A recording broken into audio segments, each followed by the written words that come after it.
morning, good afternoon, good evening, everybody. Thank you very much for this invitation. Ladies and gentlemen, dear panelists, UNIMA members, and audiences joining from around the world. My name is Reiko Yoshida, and I am the head of the Programs and Stakeholders Outreach Unit at the Diversity of Cultural Expressions entity at UNESCO. It is my honor to represent UNESCO in this ResiliArt debate. Puppetry is extremely diverse, yet universal at the same time. Its ever-evolving art forms, pursuit of artistic freedom, and contributions to communities embody the spirit of UNESCO's work in culture. They're especially relevant to the UNESCO 2005 Convention on the Protection and Promotion of the Diversity of Cultural Expressions, and also the 2003 Convention for the Safeguarding of the Intangible Cultural Heritage. The COVID-19 crisis has decimated the culture sector across the board. The performing arts industry, which rely on shared spaces and experiences, has gotten a particularly severe blow. Many community-based theaters fear that the prolonged closure will become permanent. Today, we are at the risk of losing small, yet very powerful voices in the arts. And this is why on 15th of April 2020 last year, UNESCO launched the ResiliArt movement to provide a platform for cultural professionals to speak up and to be heard. To this day, more than 240 debates have been organized, involving more than 110 countries. And as you know very well, UNIMA has been one of the most active organizers of all. While the obstacles faced by artists are enormous, and so many, one challenge that was shared by panelists from all regions was the social and economic precariousness of cultural practitioners. Sadly, these issues are not new. The pandemic didn't create these issues. They merely exacerbated. And in 1980, the recommendation concerning the state of the artist was adopted at UNESCO, and it calls the member states to address the lack of social security available to artists, insufficient safeguarding measures for artistic freedom, and limited training opportunities. Some 40 years later, we still have a long way to go. The year 2021 is a watershed moment for the puppetry and the cultural and creative industries at large. How we rebuild and position culture in the COVID-19 recovery plans will have a long-lasting impact on the flourish and dignity of the creative communities. This year is also the International Year of Creative Economy for Sustainable Development, and UNESCO will highlight the creative sector's economic contributions, such as job creation and income generation, but also the social contributions such as solidarity and tolerance. And these are all essential ingredients for stronger and more resilient post-COVID societies. In 2020, we also witnessed remarkable inventiveness and resilience from artistic communities. And the puppetry world is no exception. Through UNIMA's ResiliArt debate series, 19 national and international discussions were held, from China to Venezuela, Mexico to Belgium, India, Finland, the Republic of Korea, and many more. UNIMA ResiliArt shows the puppetry's potential to promote and facilitate intercultural dialogue in a world where travel restrictions increase and borders remain sealed. It is therefore an immense pleasure for UNESCO to mark this landstone of the 20th ResiliArt debate as a partner. The International Puppetry Day is an opportunity to honor puppetry's dynamism, historical richness, and community of artists who continue to contribute to our well-being. And tomorrow, UNESCO will be joining the puppetry community in this celebration. Thank you very much, and I wish you a fruitful discussion.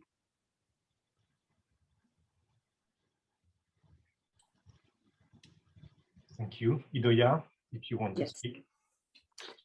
Thank you, Reiko.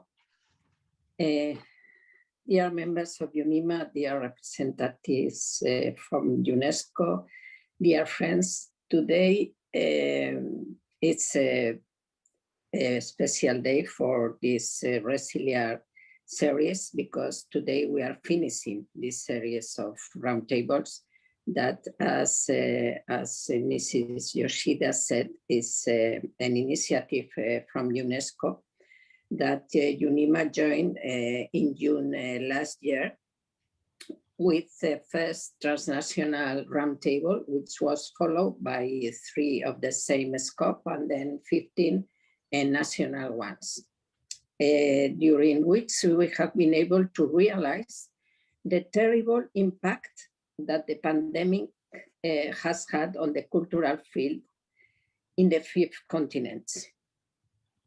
With this, that makes the number 20th, organized together with UNESCO. For us, it is a great honor. With this, we finish this series, and it is a great honor for us because it is organized together with UNESCO. And after 61 years of being member of UNESCO, as you know, UNIMA is member of UNESCO, and 41 years having the consultative statutes of organization in UNESCO, is the first important debate that we organize together with UNESCO. So for us, it's a great honor, and in this special situation that we are living. In some countries, such as Germany, France, or Spain, the governments have helped the artists to some extent. But even so, the situation is extremely difficult. The artists are, as we have seen in the debates we have had, the artists are in a very, very difficult situation. From UNIMA, even being an association with limited financial means, we have tried to help the artists in some ways through the aid campaign coordinated by the Cooperation Commission, a crowdfunding campaign through which we have helped 263 families from 15 countries. These families were in a really desperate situation. We know it's not a big number, but we do what we can. Another way to help is the cancellation of membership fees of the centers. The centers are, some centers are in a really very, very bad situation, so they cannot even pay the membership fees to the international, to the association. So we condemn them to pay the membership fee to those that have really big financial problems. And finally, we help them also being together with those people that that are having these big problems, linked them to one to the other and trying to help them in the same way we can. Listening them and being with them, that I think that sometimes this is also very important. So we are always willing to listen them and to try to help them. The 19 round tables that we have done so far have shown us the fragility of the puppetry art. But at the same time, they have taught us the great capacity and the great future that the puppetry art has, such as, for instance, the distance learning or online exhibitions. Our institutions must be aware of the enormous potentials of the puppetry art, of the economic values of the culture, and they couldn't let us alone. They must help us in these moments that we are suffering so much. For instance, in Spain, we have just finished a study that indicates that 30% of the total of theater spectators, 30% are from puppet theater. This is a very big amount of spectators, 30%. And the turnover for the year 2018 was 55 million euros. So this indicates the huge potential of the puppetry art. So I think that the governors, the institution, should be aware of that. They cannot let puppetry art, as they have been doing up to now, as if the puppetry art is something, it's like the small, the brother. No, puppetry art is a big art, and they must take pay attention to our art. But we are not here to listen to me. We are here to listen to the important panelists that we have here. So I'm not going to speak longer, but I want to thank very much to the panelists that are here with us. I want to thank very much to UNESCO for the opportunity that they are giving us today, for this big window they have opened to us to be able to speak about our art and to show the people the importance of puppetry art at the situation that the puppetry art is having in many countries today. And well, that's all for today. I want to give the floor to Margareta Sörenson, that is the president of the International Association of Theatre Critics. I want to take advantage also today to thank Audrey Azoulay for having be able to write, wrote the wonderful message she has wrote for the World Puppetry Day, that, as all of you know, is tomorrow. And Margareta, the floor is yours. Thank you very much.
thank you. And here is where the round table starts. And first of all, thank you to Reiko Yoshida and UNESCO and Idoya Otegi and UNIMA for giving such beautiful start of platforms with a lot of information on the situation of how these two organizations helped puppeteers and the art of puppetry in the world. I will present the panelists, and I think I and all the panelists, we are very honored to be in this 20th ResiliArt, where we can conclude and kind of, for this time, close the box of so many information that has been spread in the world during this pandemic year, which truly was a difficult year in many senses, but also gave curiosity and creativity and inventiveness a new chance in all the arts. So today, this round table, I will present who is who, and first and maybe most honorable of us all is Nancy Staub from US, the Atlanta. She's working, she's an advisor of the Center of Puppetry Arts, a scholar, and she knows everything about puppetry and how rich this tradition is and how many faces it has. Next is to present is Fabrizio Montecchi from Italy, running a shadow theater. Already this indicates that puppetry is many different kind of theater. And this is the most famous shadow theater in Europe, I would say. Next with us is Gilbert Agbevide, who is a puppet theater producer in Togo, and with us from Togo. The youngest participant in the panel is Oksana Byrliba, who is a member of a Russian theater group, a puppet theater group outside of Moscow. And last but not the least, because he's also president of UNIMA, is Dadi Pudumjee, who is a puppeteer and also puppet director running a puppet theater company in India that just went on tour and maybe now is back. And I hope I did not forget to say something important about anyone, but we will try to have this roundtable as conversation-like as possible.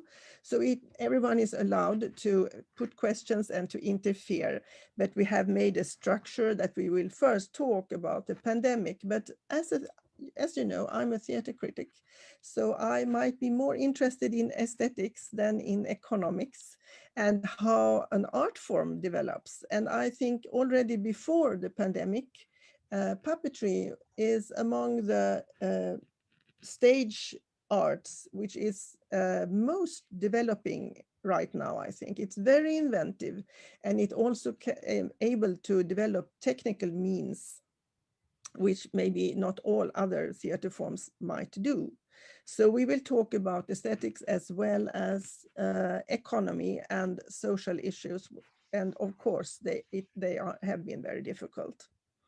For instance, I will turn first to Fabrizio, who will tell us a little about his own discovery of, you know, in the world, many people see puppet theaters are very small. Some of them are only touring, and the old tradition was it was family companies even, so that's no longer very often the case, but it's still, there are still some.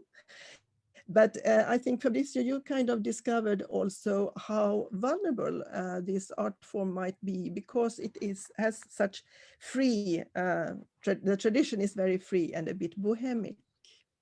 What would you like to say about this?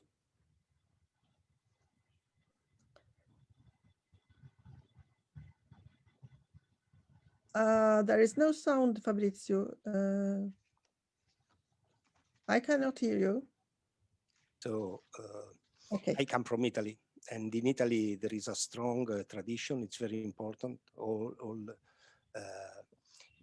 Many tradition, very regionalist tradition. So I think that the team of the relation between the tradition and innovation is very, very important. And for this, I think that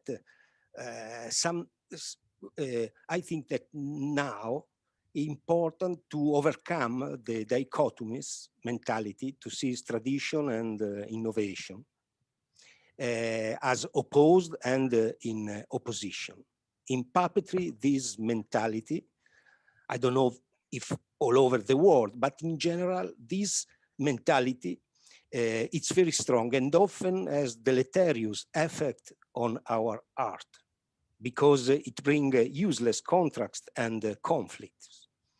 Proponents of innovation tend to think that tradition is the defense of borders with impossible walls, while on the part of the supporters of tradition, that think that innovation is the abolition of any border. The champions of tradition attribute to it a sort of moral superiority, while the champions of innovation claim is aesthetics superiority. In reality, we think with this mentality confuse, I think, the correct meaning of the terms. Tradition does not mean traditionalism, which instead defines a truly conservative and reactionary attitude. At the same time, innovation does not mean revolution, because it does not mean sudden change of state, and above all, it does not mean the destruction of tradition.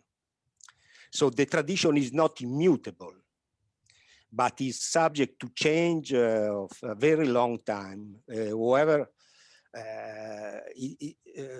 defends its rule and form and its conservation as its primary purpose.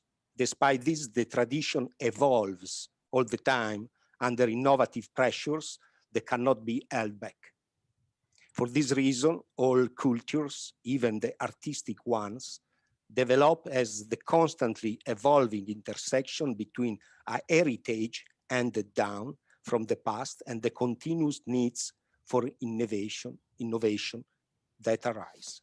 In fact, tradition and innovation must always be considered together as two sides of the same coin. There is no identity, I think, without memory of the origins. There is no innovation without tradition. So my question is, when we finally be able to overcome these 20th century dichotomies and create a new pact or a new alliance between tradition and innovation in the puppet theater? Thank you. You also had an idea about these rather small companies are often more vulnerable, and there is a need for also puppetry artists to try to build more solid institutions. Yes, yes. I think this is a very important theme for me, very political in that our sector must not only be culturally promoted, but also socially protected. This is very important, which does not mean that it must be assisted, but that it must be recognized. But for this recognition to take place, we must first get out of that isolation in which we often lock ourselves in, because many of the critical issues in our sector are common to the other sector of the theater, and it's therefore essential to open up network dialogue with the world that surround us and develop trans-sectoral synergistic actions. But my impression, however, is that in the world of puppet theater, there is a great resistance on the part of many to open up, to overcome a kind of anarchist individualism that sees institutions as a danger for the artistic work, considered the artist only creator of himself. These artists or these artistic groups who live without access to public contribution and therefore with merit only from their work seem to prefer a certain social marginality rather than being subjected to constraints and conditions imposed by others. This choice must be respected for me, but it makes it difficult for the social recognition I was talking about before, and which our sector and the crisis produced by the health emergency has shown absolutely needs to grow and to look to the future. The choice to live on the margins is legitimate, but concern the individual artist, not an entire sector. A community must always work for new generations, and today the new generation need strong institutions that defend their rights, institutions for training, institutions for professionalization. The free and casual approach with which our generation grow up is not longer enough. My question is, are we willing to have this social recognition to carry out a cultural battle within ourselves? Thank you.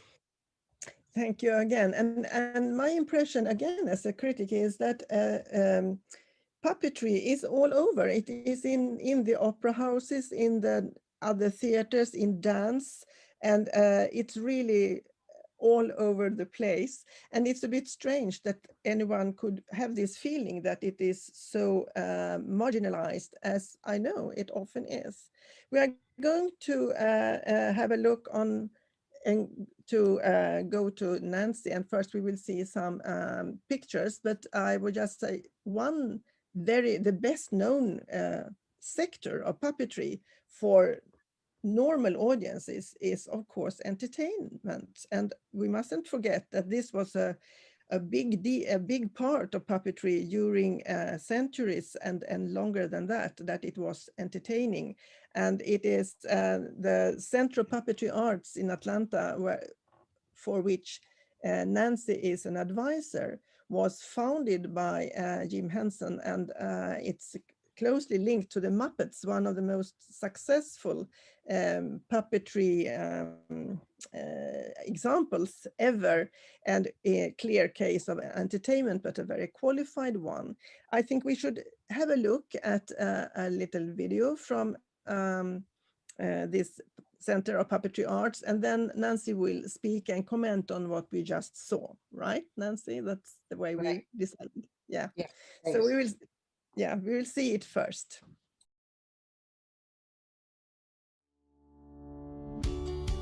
In 1978, Kermit the Frog with Jim Henson cut the ribbon on the Center for Puppetry Arts in Atlanta, Georgia. Today, the center is the largest nonprofit in the U.S. dedicated to the art of puppetry. Welcoming over 160,000 visitors a year, the center presents over 600 full-scale puppetry performances each season. Its education department offers more than 50 unique programs, including their Create a Puppet workshop, where children can extend their theater experience by creating a theme-based puppet of their very own. The center's Worlds of Puppetry Museum contains over 4,000 puppets and artifacts, including the largest collection of Jim Henson puppets in the world, along with an immense global collection of puppets from nearly every tradition around the world. For over 20 years, the center's digital learning department has provided interactive workshops and puppet shows from its digital studios at the center. As a pioneer in distance learning, the center's digital team has honed its skills and refined its abilities to deliver and develop purpose-built educational programming that has been presented in all 50 states and more than 88 countries. In February, the Center celebrated Black History Month by putting a conversation with Black theater artists in the spotlight to share their stories of struggle and success so that young people of color everywhere could envision a future in the arts for themselves. The Center also presented Stories of Color, a live interactive workshop featuring the power of folk tales from the African diaspora. And the Center released its archival video of its acclaimed production of Ruth and the Green Book. As the world struggles to teach and interact online, the Center continues to do what it's done for decades: deliver accessible, award-winning, curriculum-based programming to anyone, anywhere.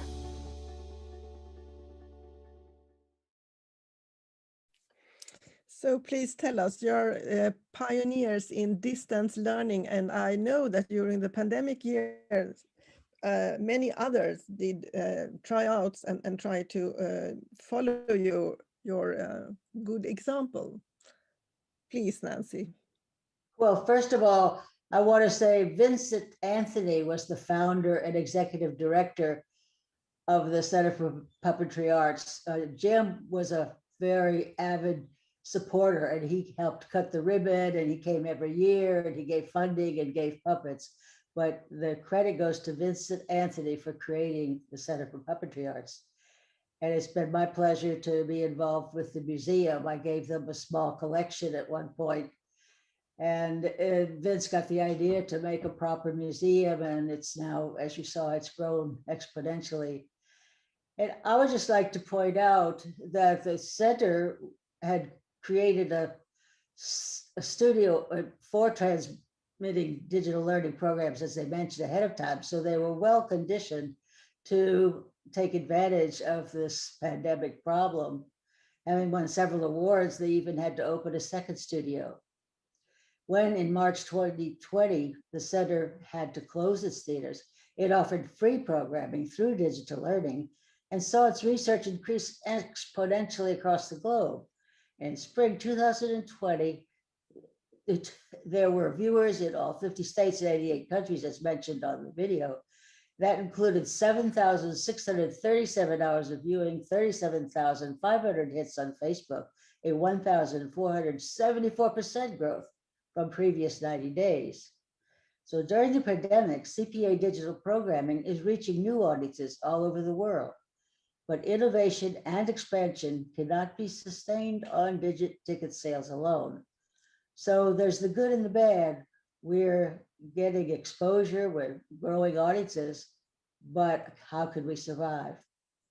And it's not just the Center for Puppetry Arts, of course. It's centers, puppet theaters, puppet artists all over the world and all over all of the Americas. And anyone who wants to get access to the program knows, of course, to go to the UNIMA website and to the websites of all the UNIMA centers to get the links. By the way, I'm not so much honorable as old. I'm the oldest here, I think. I don't know about honorable. And the wisest, maybe.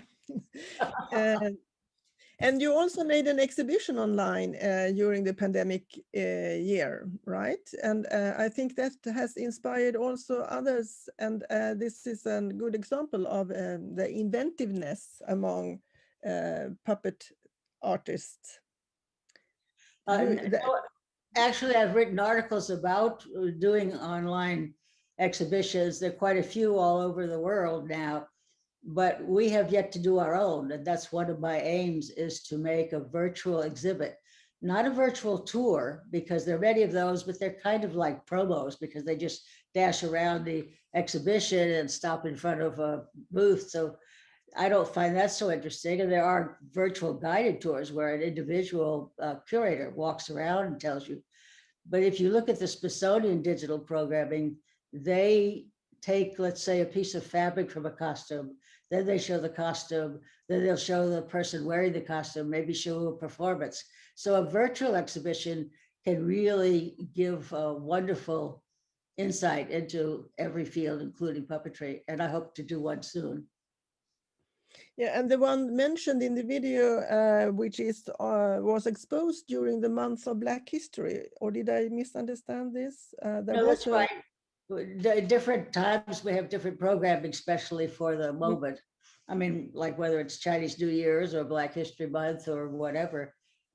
Teaching with puppetry is an important part. We teach about puppetry, and we teach about making puppetry, do workshops for making puppetry, but we use puppetry as a tool to educate the public and to have forums on various subjects such as Native American culture and science, dinosaurs, whatever. So you can say that you kind of, you made more of what you already did in this center during the pandemic years, but it also, you mentioned that you had good fundings. We know from other parts of the world, we know that the US cultural budget is almost not existent on a national level as in many European countries, but you have other ways of funding a place like this center. Well, Vincent Anthony has been the master of fundraising. We definitely have a lot of commercial, well, let's say corporate sponsors, as well as the city of Atlanta and Fulton County and the state of Georgia and the United States government, which doesn't do a lot, but it's better than nothing. And during this process of the pandemic, loans were made to arts centers and theaters, as well as to, well, let's say chickens restaurant chains. They did have loans, and we were able to get, the center was able to get some of those loans and continues to function, but they had to cut a good percentage of their staff. And it's amazing what they managed to do. And we have to say also that puppetry is really perfect for this kind of online things. It's the very old tradition of puppetry being touring, being small, being relatively cheap is really an advantage when it comes to what you can do, and not during the pandemic. Or am I wrong? Well, no, of course, that gets to Fabrizio's point. Traditionally, a lot of puppetry has been one or two people or small companies, and it is something you can do in a room alone. It was some of the pioneers of early television used puppetry because it was physically adequate to have just like, say, Bert Tillstrom in a booth doing a show. But now you have digital programming that's incredible. It uses all the latest technology. Yes, and the aspects on the economy of puppetry, as well as other kind of theater, dance, and other performing arts, that it is a considerable part of cultural life and also of social life in general. Idoia mentioned figures for Spain about how large part of the audience is an audience of puppetry, and that we must learn authorities and governments that this is an important part of the cultural life as a whole. And I'm turning to Dadi, and you're welcome to interact, Nancy, to Dadi, who had thought about this, about governments who are not really understanding how much money is in the culture and comes out of the cultural life. Right, Dadi?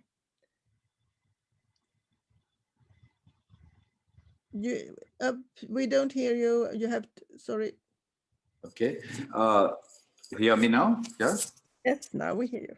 As we started, Idoia as well mentioned about the importance of organizations, corporates, governments, as also the UNESCO person on the panel today, the importance of nurturing art, of assisting art.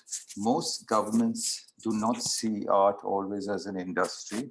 And as Fabrizio said, maybe some of the artists get worried about this whole word industry or whatever, but it's always the film or opera who's bringing in income. But that's not true. Every artist who's on stage has maybe 12 to 30 people behind him or her. you know, people who clean the stage, people who make costumes, people who make decorations, people who make whatever, set up lights, you know, technical stuff, as Nancy just now said. And each of them are getting their bread and butter or earning through art. And it's important that this filters down. It's not just high art in cities, but traditional artists in small towns and villages all over the world, Asia, Southeast Asia, families who are working. They may be even working on their own farms, but they still contribute something, and to both to society as well as around when there's a festival. Take, for instance, one of the largest things in Edinburgh. The festival creates economy in that city. I mean, people come in, things get sold. Take, for instance, Charleville. All your rents in Charleville go up when the festival happens. So, you know, everybody's earning. But it's an important thing. I want to just read a few lines from Sanjoy Roy, who they've been doing research, teamwork arts on creating wealth, as they call it. He says, intervention through the arts creates wealth in a sustained manner, allowing people and their communities to find new ways of overcoming odds and finding unique solutions. Governments who believe that supporting the creative arts is about handouts, is about just giving aid, need to reassess their policies and invest in the future of its people and provide for sustained arts education to anchor the young to their traditions, culture, inheritance, and history. Restoration, preservation, and innovation, and innovative use of heritage space or spaces leads to the tangible creation of wealth and a contribution to the local economy. This has been seen in India, now my country, in many other countries. As the Industrial Revolution fades, the fourth revolution of creativity and technology will rule.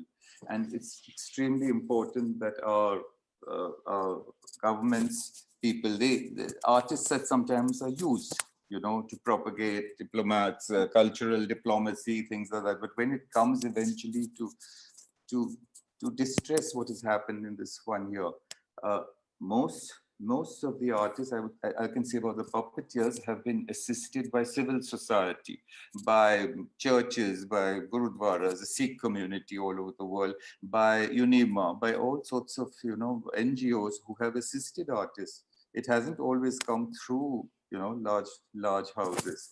And this is something important to realize, and we have realized this now. Yeah. Would you say that there is a particular difficulty for puppetry because puppetry has not the same reputation as famous choreographers, famous opera directors?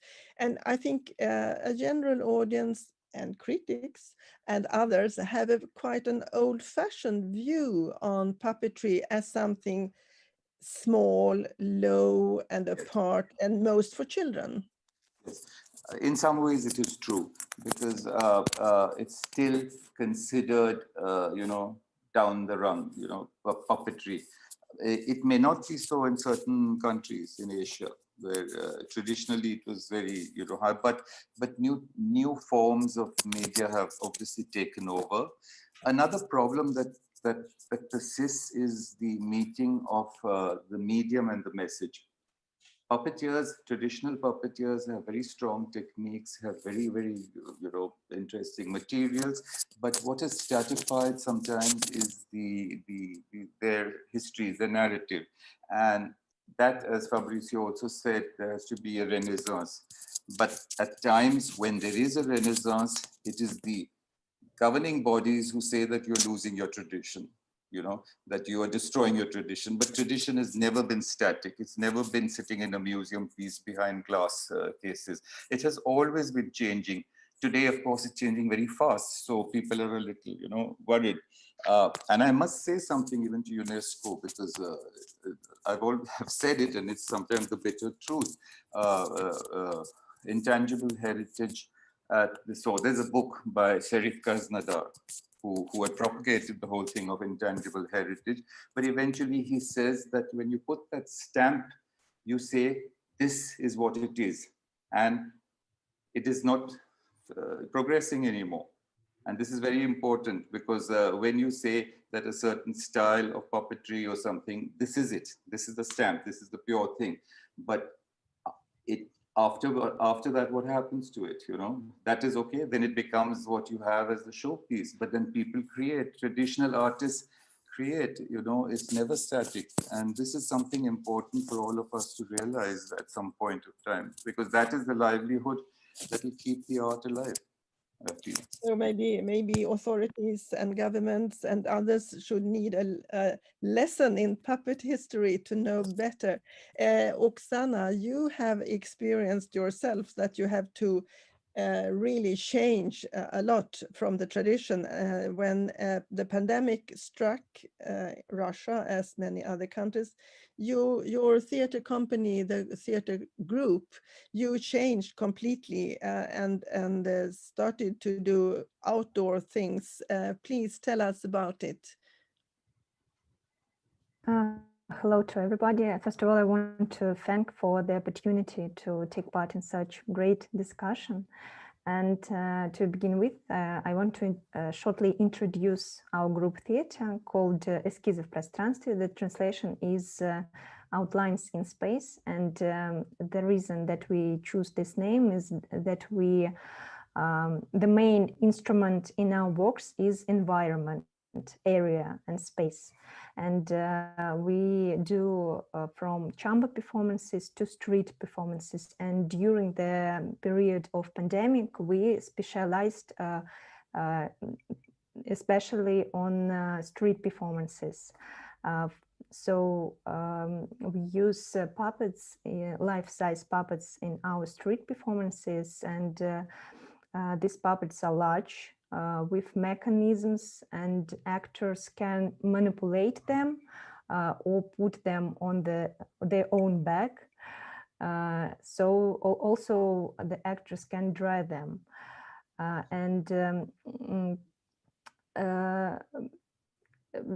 Because we do performance in street realities, it's appropriate for all categories of spectators. Adults, children, for everyone.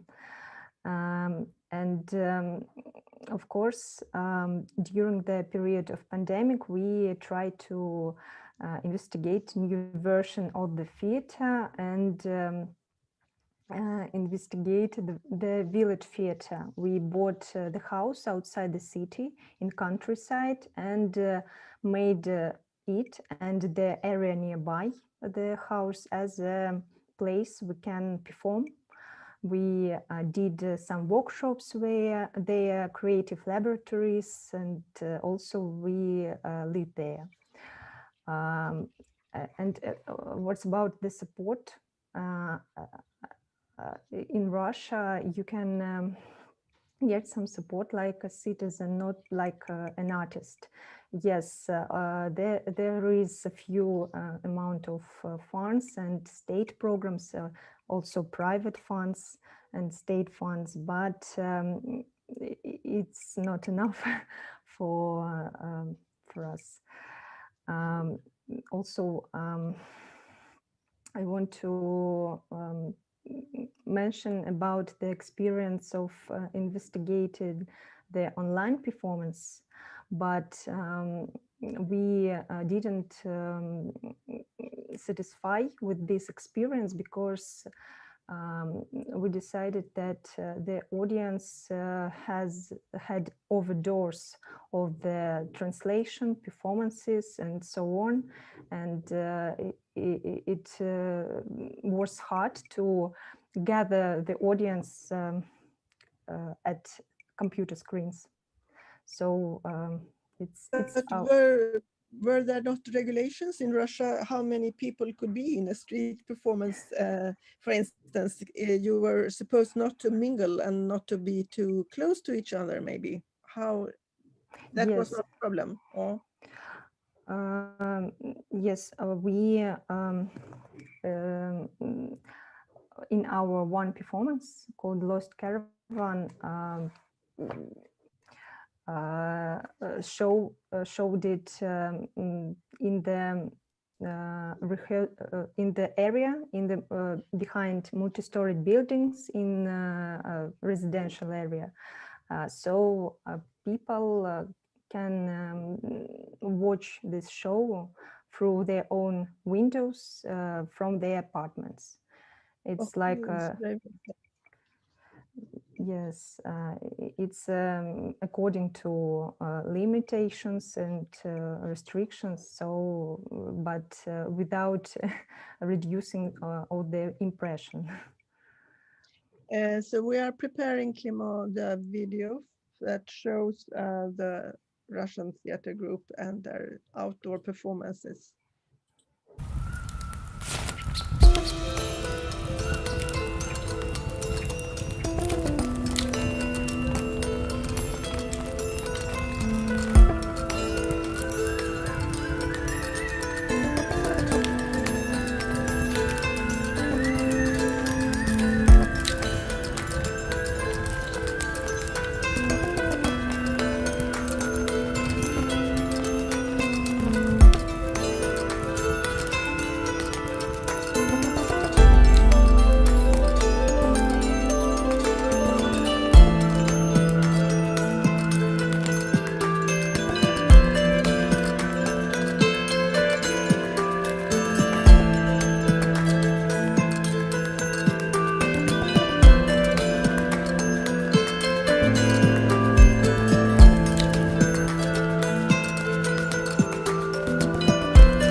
It really, you start to long for a real theater festival, don't you? Where you can see things live again. But this was amazing to see the big puppets, if we shall call them puppets, sculptures, or whatever we would like to call them. So we are at this panel, people are coming from very different parts of the world, and structures and economy is organized in different ways. And when I talked to Gilbert from Togo, you said that it was super complicated the time of during the pandemic, but that the pandemic opened a new page for puppetry. Tell us about it. Okay, thank you, Margareta, for the opportunity. This year of pandemic surprised all of us. In March, a few days before the border closing and the arrival of the first case of COVID in Africa, we welcomed in Abidjan, in Ivory Coast, the office of the International UNIMA, led by Dadi and Idoya, for a workshop and a very important meetings within the framework of MASA. MASA is the largest African entertainment market. It was an opportunity to confirm the ever-increasing work of African puppeteers, the remarkable development of the art of puppetry in Africa, more specifically in West Africa. The pandemic dealt a blow to this momentum once the borders were closed and restrictions put in place by the various countries. The puppeteers have seen themselves cut off from their activities, their livelihoods, their reason of existing. It should be noted that art and culture have never been a priority for our African governments. Most artists have not support from their states in Africa. This pandemic has plunged many artists into important financial, food, health, and economic crisis. impossible to create, to present shows, therefore to have incomes, lack of structure to support artists in difficulties. It should be noted that in Africa, the majority of countries did not undergo containment during this pandemic, but cultural centers and spaces were closed for a time. The artists had to offer some of their creation to families at home, in houses, at school, at the market, in the church, in the villages and neighborhoods. Isolated audience were offered shows formerly reserved for elites. Urban imagination, creation, adaptation, a large part of African properties have to seek to adapt and find a way out to save themselves and their arts, the art of property. This is how certain internet platforms have emerged in certain countries. It was necessary to meet via the internet, to consult together, to reflect, to find a way to resist, to survive, to save the artist and his art. Internationally, I can put an example, the WhatsApp group, African Puppeteers, which brought together twice a week nearly 100 of puppeteers for discussion and reflections. The remarkable work of the African Commission of UNIMA, which despite the pandemic was able to organize meetings and online workshops. We must also note the remarkable presence of women in this sector today. Long excluded, women artists have started to take strong action in the artistic sector in Africa. The artistic offer of certain artists who have mutated from traditional practice to modern practice has been able to find markets in this period of pandemic. The aesthetic of the puppet, the practice had not left indifferent certain operators who have found it a means of awareness and promotion. This is how in some countries, the media, political, religious, economical, and social campaigns have found the puppeteers as the interlocutor despite the pandemic situation. And that's the way we have tried in Africa to survive to this pandemic period, to work, to let the artists show their creation to public in their home, in neighborhood, in church, and in street. So your conclusion is that the pandemic also opened puppetry for a new audience, a new public. Yes. Yes. And now we will let in questions if there are questions from the viewers and listeners to this roundtable, and also between us before we go to a second part of the roundtable. You can put questions and we will try to answer them.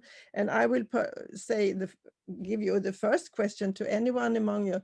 If we didn't have internet, if this pandemic had struck before we all were acquainted to social media and Facebook and internet, what have happened? You have to say that we have used it a very lot, and it has served the art forms very well. You look like answering, Dadi. You have to have your sound on. Sound, please. In many ways, I agree with that. It has also created a bit of a headache. But I mean, schools, 1 year, still children aren't going to schools and they are online. And the pressure is, of course, on the teachers because they're sitting and doing things which they never did before. And you're talking to you're at times talking to an audience which is two-dimensional. It's very different performing for a live flesh and blood audience and reactions that you can get when you're performing and online. But yes, there has been a lot of, I mean, like today. And 20 years ago, I remember when we had a puppet festival conference in Delhi, and we had the modern puppeteers, we had the traditional puppeteers, and the traditional puppeteers, some of them came with their with their, I wouldn't say hosts, but the people who supported them. So they were from the interior, and the person who was the philanthropist who managed to get them fill in the forms was maybe so-called educated scholar or whatever from the city.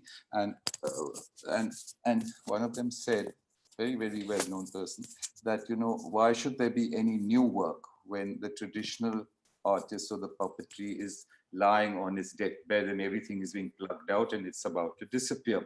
And many of us got up and said that maybe, but there is a parallel thing. You have the tradition, you have new things, and you didn't come in a bullock cart or on a horse. You flew to Delhi from the south of India. You're sitting in an air-conditioned room today and discussing all this. Why should always the traditional artist sit in his own, you know, thatched roof or mud house? He also, or she also has aspirations, and things go wrong at times, but I think media or new net or the technology has to be used wisely. I think that is what is necessary. It has also maybe revealed some generation gaps. Not everyone is familiar with the social media and Facebook. And I think it's for younger persons, it's not a problem at all. They are used to it. But on the other hand, a lot of middle-aged people have learned to communicate by internet and to use it. And Clément, is there some questions coming from our listeners or viewers, or maybe we should yes, there is one question on the chat. Yes? It is what recommendation do each of the panelists have in helping puppeteer become more knowledgeable in advocacy and funding option in each of their respective country? This question is in the chat also. Yes, to everyone. Can I read it in the chat? I do not see it. How in the different countries the puppeteers accommodate to the situation. Is that your question, Clément? Anyone among you who would like to answer to this?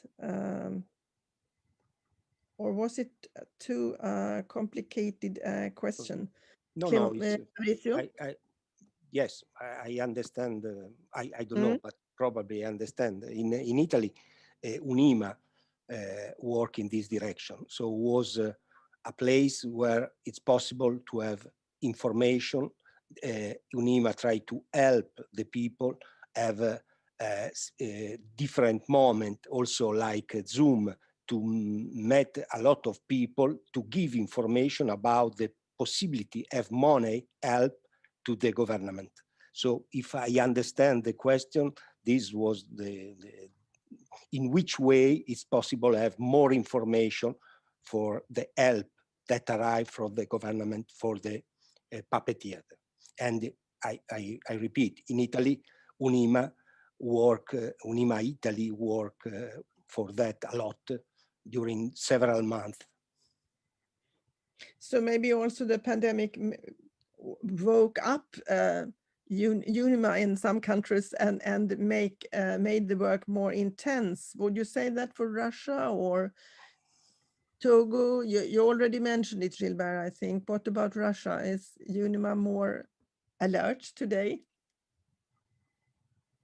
I think yes, and also I want to mention that spectators and audience need indirect communication, and they anyway go to the theater and for watching, not by online but directly the energy of the performance and the real emotions. Yes, Nancy? I wanted to mention the Ballard Institute and Museum of Puppetry, which is associated with University of Connecticut and has a master's degree, Master of Fine Arts degree program, have been very active in online exhibitions and forums discussing the art of puppetry. So they're giving a lot of exposure to puppeteers and to thinking about puppetry and advocating for puppetry. So they've been a big help. But again, it's because they're funded by the university and a few donations, so that it's always, this pandemic has helped spread the word about puppetry, but how do we find the money to sustain it? That's the question. That's a brilliant thing to say before we have a little intermission where we are going to see how such a lot of the UNIMA or puppetry that is a part of the UNESCO's list of heritage, cultural heritage.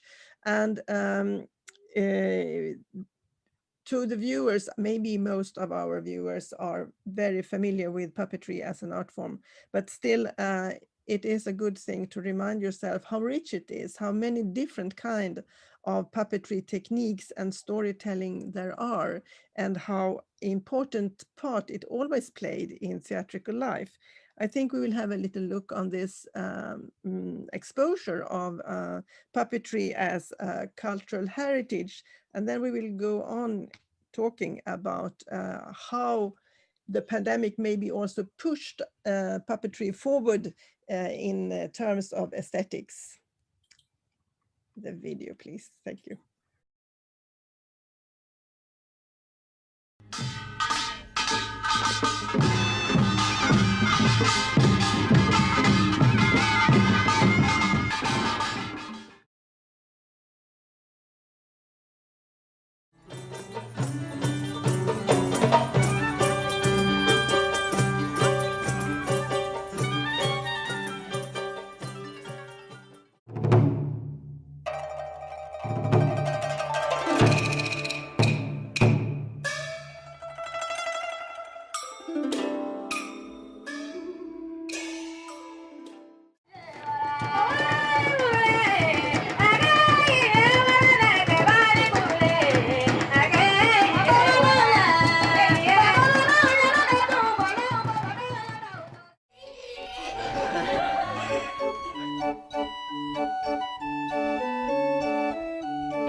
Thank you. And the year mentioned in the different pieces is the year when this kind of puppetry entered into the UNESCO list of cultural heritage.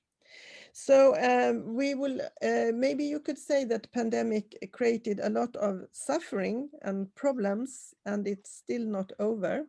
But on the other hand, it pushed forward some activities, and the art of puppetry was already in a period of quick changes and developing and cultural developing and a very interesting kind. And so we will now talk a bit more about the aesthetic side of this tradition, this rich tradition and modernism.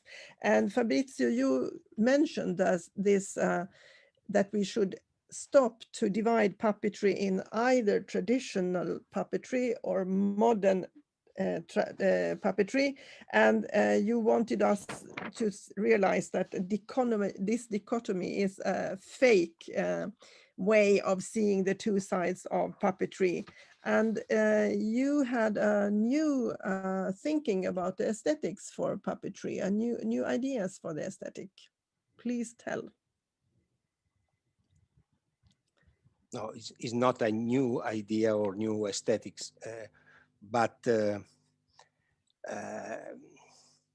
I think that in in this period with a lot of digital, a lot of thinking, we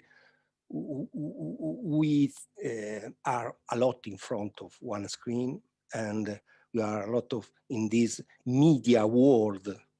So I want to suggest one thing that it is something that I try to develop for my idea of the shadow theater, and it's something that is enormously close to my heart, is that the question of the ecology of the perception.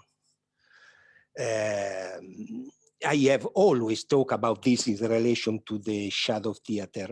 I am convinced that in a world dominated by a saturated, redundant, and intrusive images, shadow theater finds its reason for being because it is the bearer of a primitive and ancestral communication. The shadow theater has a visual silence in the defining noise of the images that surround us. Now, I would like to extend this concept also to the puppet theater as well. And as an artist, I would like to plead with my colleagues for an ecology of perception. You can live badly due to an excess of air pollution, right? By the pollution of the seas, by the contamination of food. But I think that you can also live badly by the excess of words spoken and heard, by the violence of the images absorbed, by the number of new languages invented that will never really be used. Are we for a sustainable world? We do economy of sign. We are sober. Are we for a sustainable world? We must defend diversity. We reject the total homologation of the artistic product that nullify the originality and authenticity of our creative act, and to create dangerous adaptation to dominant models. This is my invitation, because I think that isn't that the job of an artist today? I think that we need to do attention at this kind of problem. So I plead for an ecology of perception. Thank you.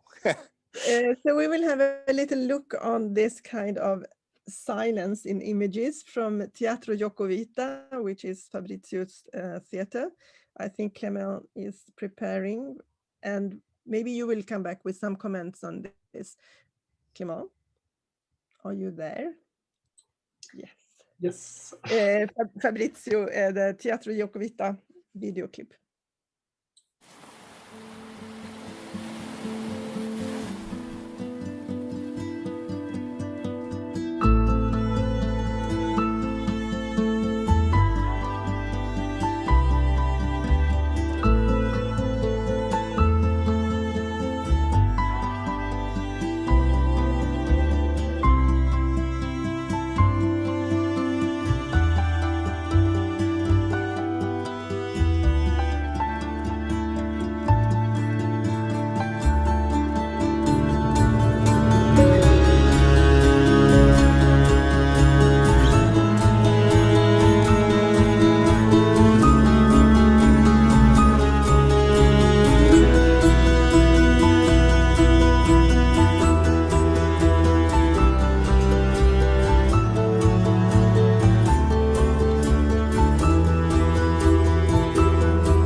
Thank you. So would you like to comment on these beautiful pictures?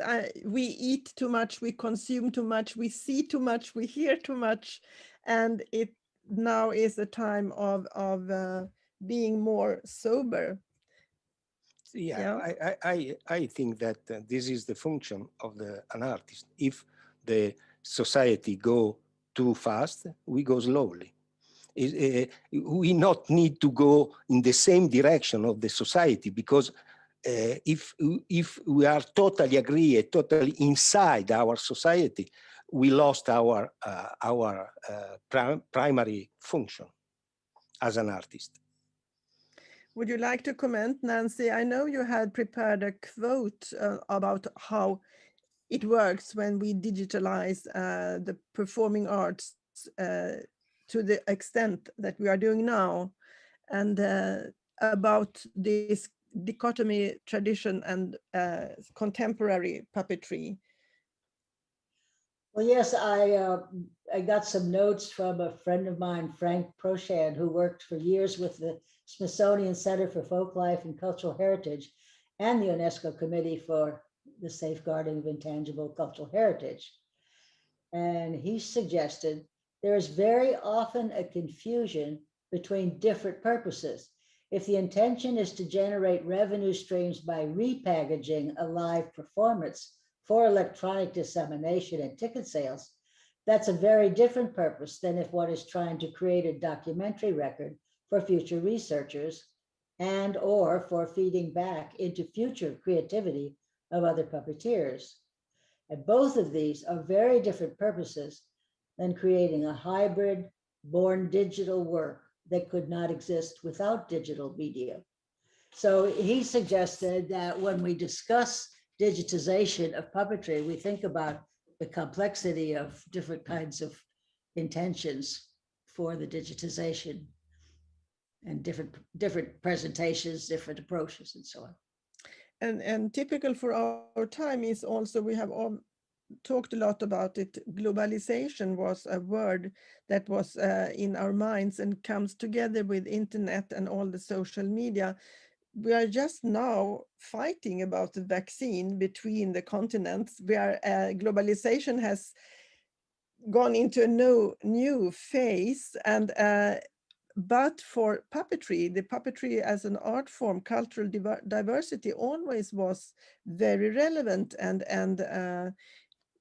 different traditions melted together and were traveling around the world. I know, Dadi, you have been working with a performance recently that is, you can say, based on the cultural diversity and how different traditions could be combined. Maybe we would need more of this in our time again. We cannot just lean back and think globalization is done and that everyone sympathizes with it. Please tell us about this, and before we will have a little look on this from some pictures from this performance. This performance was created, it's now, well, last year has definitely disappeared, but it was commissioned by the National Center for Performing Arts. Once in a while we get a good commission, and it starts with actually handmade paper. And Neeta Premchand in Bombay used to research a special type of handmade paper which was all made by these families traditionally in the middle of India for Mughal miniature paintings. Extremely fine handmade paper, and today, due to the new BT genetic cotton, they cannot make this paper anymore because the cotton knots and it drops when they're lifting the paper. Anyway, so she illustrated 3 children's books on the stories of the flood. Everybody knows Noah's Ark flood, but there's a Gilgamesh story about immortality. There is a thing on Manu in India, which is also about the flood. And the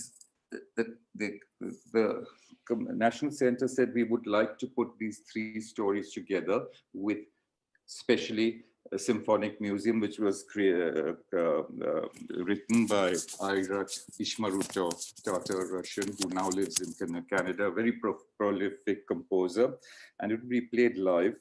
That is where your technology helped. I'm sitting here, this composer in Canada, other people in Mumbai, the conductor is somewhere else. And we were working on this, and eventually it all came together just one day before the performance in Mumbai. But the stories start with this texture of handmade paper and block printing. And the idea is to say that as human beings, we all at the core are the same. All our stories are very similar and we are the same. So instead of, creating the divisions, let us celebrate our diversity. And that's how these three stories were put together. Of course, it's difficult because up to they get into the boat, they're different. But once in the boat and the flood comes, everything happens the same. And researching the flood stories, every culture, every history, every geography has a flood story in this world. It is amazing. And they're all very similar, So anyway, that's how when land becomes water happened. And it also talks about a bit about ecology, different things. And water is what is connecting also these continents. And so the narrator, the girl, she represented water, female energy. You can have a look and at the question.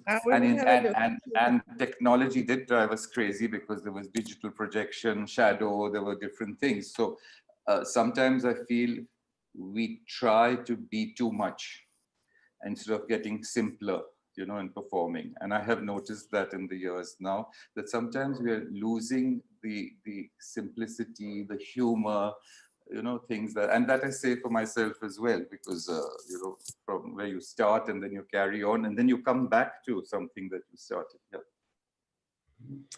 Yeah, we will have a look, Clément. Yeah.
Seeds of all that grew, and 7 wise men.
Thank you. And as a critic, I must also make a remark that more and more dance is very close to puppetry. It's a lot of dance in puppetry performances.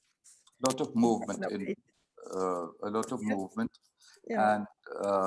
and maybe that inspiration originally comes from Stockholm, from Michael Meschke, and using the live actor and the puppeteer from the school when I was there, and puppetry more for adults as well, not just kids. And yeah, and we are performing this tomorrow on World Puppet Day to a live audience. Let's see how many people come, but it's happening tomorrow at 4 p.m. on stage, but with a recorded track, not with a sit orchestra. But I think also Fabrizio has made performances with dancers and shadows, and I think I see this a bit everywhere, and I call movement, but I will call it dance. And also the diversity of, An interesting quote again from Meschke, that use puppetry as a means, not as an ends in itself.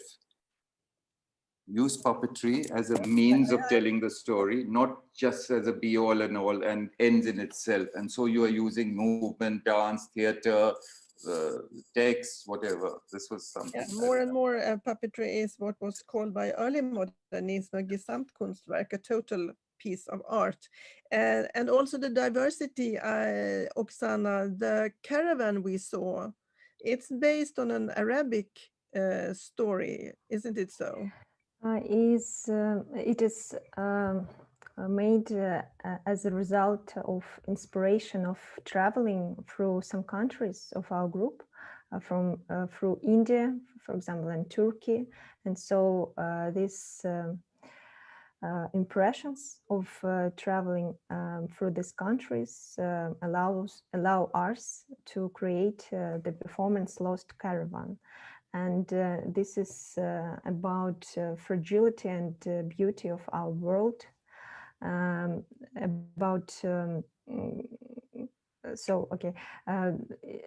performance, it's necessary to mention, is a procession. It's not a stable story.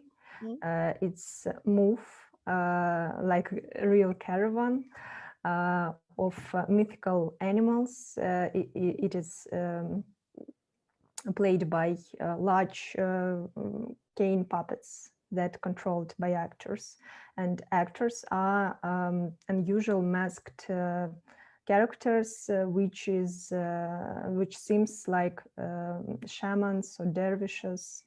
And the caravan appear from nowhere and going through the crowd makes some stop where we can observe some dance, some battles behind some group of characters. And this performance is the poetic action of a mystical nature. Now at least we are having some interesting questions coming, and we will soon come back to the questions. Before we also let Gilbert talk again, and we will see some video also from your activities. You mentioned that we are going to see performances with live size puppets, for instance, and you have told us that puppetry is developing very well.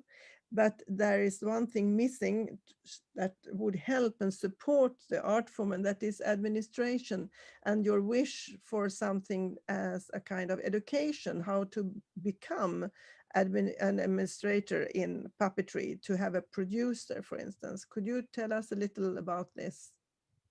Okay, thank you. Thanks to this pandemic, internet platforms and social medias brought together African puppeteers. They understood how important it is to work together as a solid network to develop the arts. This pandemic has made us realize the great gaps that most African artists have between the artistic and administrative. Today, they have artistic proposal of remarkable quality, but our structures are not sufficiently competent in administration to make our creations profitable. There is a big training question that arises. Our artists have benefited from several artistic training, but not administrative. During this pandemic, only companies that have certain administrative skills were able to seize the few opportunities that presented themselves. It is undoubtedly that we have local competence, which only wants a framework to initiate the structuring of the various companies and artistic associations to allow them a financial autonomy and a profitable competitiveness. One of our projects set up in 2019 is a project called Women in Creation, co-funded by InterArt and European Union through CAWA, Culture at Work Africa, which bring together about 15 women from several countries in West Africa sub-region. This project allows participants to train and initiate projects between themselves. So today, many of them arise themselves internationally, having their own association, initiating festivals for female creations. The Maru network that we set up 5 years ago, which is an African network of festival in public space, has given a major boost to the art of property in Africa. Today, we have 15 festivals from 10 African member countries. And this network allows artists to have some training in administration, production, and this network allows artists to see their creation scheduled at several festivals in this network.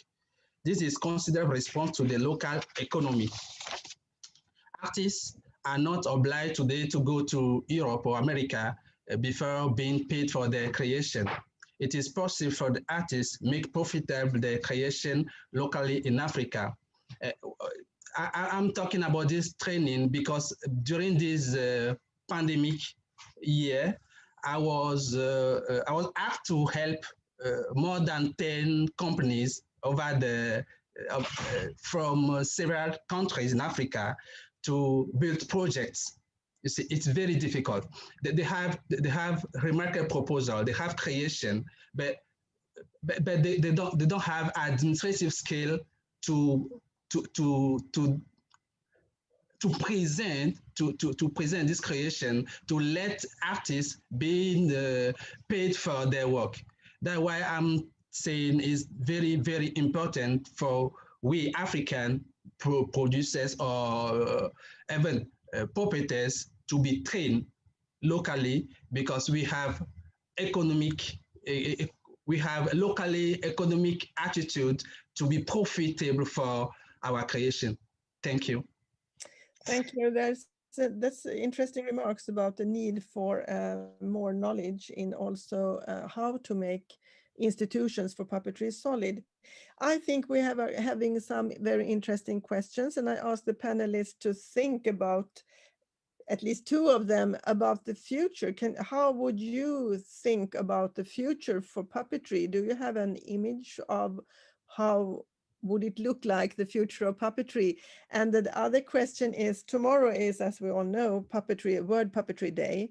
And does it have an importance? And I will ask Clément to let us see the video from West Africa, from Togo and Côte d'Ivoire, and we will go to the questions afterwards, and then we have to think about the time as well. Okay, thank you, Clément.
Oh, thank you. Again, puppetry close to dance, I would say. So anyone among you who would like to say something about the future for puppetry? How would you imagine the future for puppetry in the world as we know it today? Big question, but who is courageous enough? Fabrizio, do you think we will long for the silence of the shadows? No, I am a good confidence. So I think that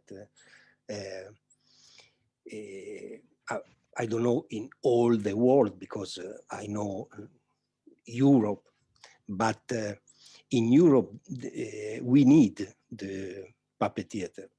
We need of the puppet theater in the theater in general.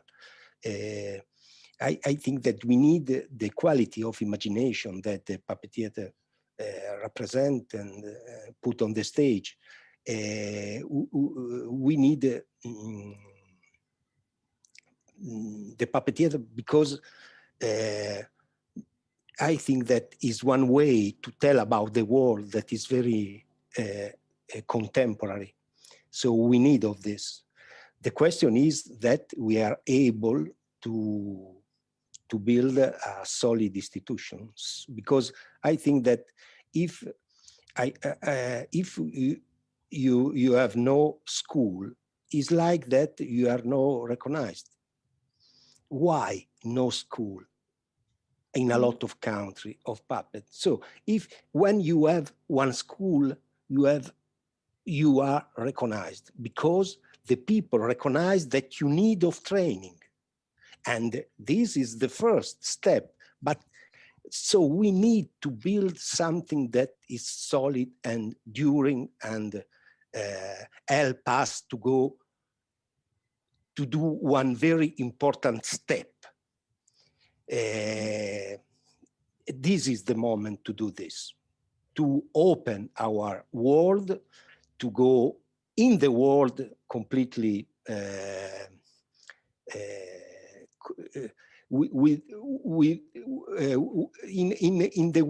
in artistic way.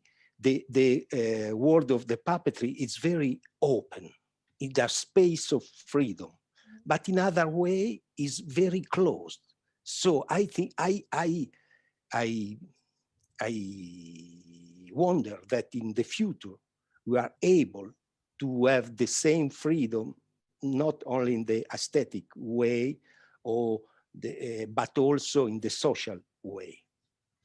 But you sound optimistic. That's nice. You know, the future starts tomorrow, and tomorrow is World Puppetry Day. And for this day, there is a message from Madame Audrey Azoulay, who is Director General of the UNESCO. This whole speech and message is exposed on internet, of course, and on the home pages of UNESCO and UNIMA. But she says that the pandemic has reminded us just how much we need puppets' evocative and inspiring power. And that's something to quote and to carry with us. I see, Dadi, that you would like to answer on, is this important with the World Puppetry Day? Is it useful? You have to put on your sound. Yeah, thank you. Well, this is what World Puppetry Day? The first World Puppetry Day was celebrated in 2003. And it was actually in the Magdeburg Congress that Margareta Niculescu had proposed that we should have a special day, and in the meeting in Atlanta it was proposed, and in 2000 it became 2002, and 2003 it was initiated for the first time, and since then every year we've celebrated this day. This day also falls tomorrow, 21st, which is the vernal equinox, and in one whole part of the earth, the planet, which is Central Asia, it is called Nowruz, which means the new day, it's the new year. And in most, right from say somewhere in the Middle East, it goes right to the east, including Easter that comes in, because tomorrow all these people celebrate Nowruz, and eggs are put in, and nature is worshipped, and seeds, and it's spring, first day of spring in this part of the world. And it came into that, and every year an important person, a personality, a puppeteer writes a message. And since the last few years, we've also been commissioning a poster, which is done by an artist. This year it is by the Syrian girl. Last year it was a Brazilian puppeteer, and each time somebody comes. And I think seeing from where it started, it's suddenly grown. Everywhere there is in little towns and villages here, at least they're all making little puppets, and for tomorrow celebrating, making videos, wishing each other, and it is growing. So I think it gives some sort of, I don't know if it's just superficial, but it does give some sort of projection to puppetry all over the world. I mean, even people, some who don't know about it, tomorrow when we'll be performing in this theater, the message will be read out. The UNESCO message, the lady who's written it, that will be read out, and everybody is trying something or the other. So I think it is special. It makes, and it gives us also a pride of place, puppeteers. Yes, and I think it's like what Fabrizio just said about schools and trainings. I mean, it's it gives visibility to the art form, and it is a kind of manifest for the art forms. Now there were some in other questions about more like comments maybe, but and also someone pointing out that if you want to know more about Africa in the time of pandemic, there is a special ResiliArt on Africa among all these 19 ResiliArt conversations, and that goes for, if you look at the UNIMA homepage, you will see that there are other ones, specialized Scandinavia and Korea and so on, and they are very informative for anyone who would like to know more about a specific tradition and the region. But I think we are getting close to the end of this round table, which really was very round, and I hope you feel that you had place and time enough to say what you wanted. If someone would like to add something special, now is the time. Nancy, please. Well, I just wanted to point out that the Muppets have reached millions of people around the world, and it shows that the electronic media can be used to a popular end, not just to documentation and not just teaching, but the idea that the Muppets are being even streamed now, and Dark Crystal has a prequel and so on. And so it's a question of artistic ingenuity can use the digital forms to be an incredible tool for puppetry. Yeah, wise word, and I think this panel has at large been fairly optimistic. It is a very difficult situation during the pandemic, but many interesting and good things has been shown, and many puppeteers has been more communicating to each other than ever. Clément and Idoia, are there other things that should be highlighted, or can we say that we are getting to an end of this interesting round table? And there are some comments that it has been very interesting, and that's nice to hear. I hope so. I would like to say that a report of all these ResiliArt roundtables will be done and will be present in the Congress of UNIMA. That will be in April, and that will be online. And a resume of all these ResiliArt roundtables will be present there. And I think it will be really very, very interesting. That's all from my side. And thanks again to everybody for your very, very interesting participation. Thank you. I think, yes, thank you to everyone. Yeah, Dadi. I think our World Puppet Day tomorrow is one of the most important ones of all the problems and all the difficulties that everybody has gone through in this whole last year. And we hope, we pray that it's a new beginning of the tomorrow. I hope it's possible. And I think we have to think positive, because everyone has gone so deep into all their problems, this, that. We've also realized that because of ResiliArt, that we're not alone. The same problems are happening all across the globe. And, you know, there is a solidarity, and I hope that we can come out of it and yeah, and be happy. And Dadi, regarding what you are saying, the message of Audrey Azoulay is very important for us. The support of Audrey in this special year is very, very important for puppetry art and for puppeteers. I just quoted a few lines from it, but the whole of it will be possible to read at UNIMA's homepage as well. I would just like to thank Clément and Emmanuel for excellent preparations of this roundtable, and Idoia, of course, and everyone responsible in UNIMA and UNESCO. And I think this is, of course, it was longer than expected, the roundtable, it always is. But thank you, everyone. And I will say that this is all for today. And maybe we will meet in another roundtable or at the Congress. So bye-bye, and thank you for now.